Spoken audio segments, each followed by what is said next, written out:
Hi, I'm Monty Salzman, and welcome back to Local is Better. Today I want to talk about one of the very first lessons I ever learned in business, and it's proven to be really valuable for me, and I want to pass it along to you as a local business owner because I think it really brings into really small bites what you can do to get greater clarity about how to make your business really thrive.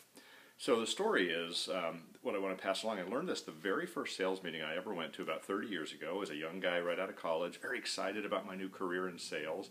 And I had my chance to go to my very first sales training meeting. I was with Westinghouse back then, and we used to do those really cool sales trainings. And so they brought in this sales trainer from out of town, my very first one, and he said, I want to teach you something about sales. So to be great at sales, what I want you to know is don't study sales, study why do people buy? What causes people want to buy? We've probably all heard that phrase of, nobody wants to be sold, but everybody wants to buy something. So he said, learn why people buy. And he said, I'm going to tell you why people buy.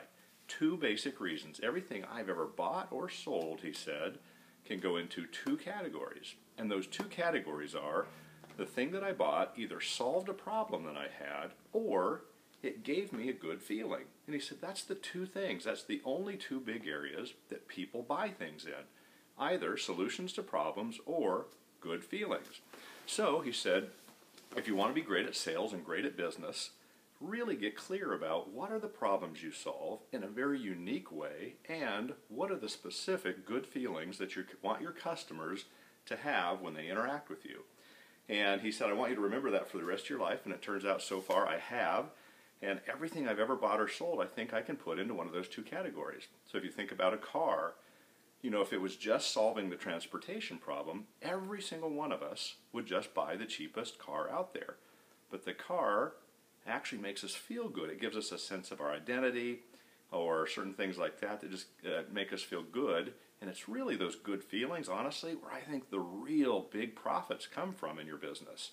I actually think if you look at the two things, solutions to problems and good feelings, the solutions to problems basically are table stakes. You've got to do that just to actually have a shot at being in business and being profitable. But the real icing on the cake, the big net income, the big profit for businesses is when they really focus on how do I make my customers have just great feelings.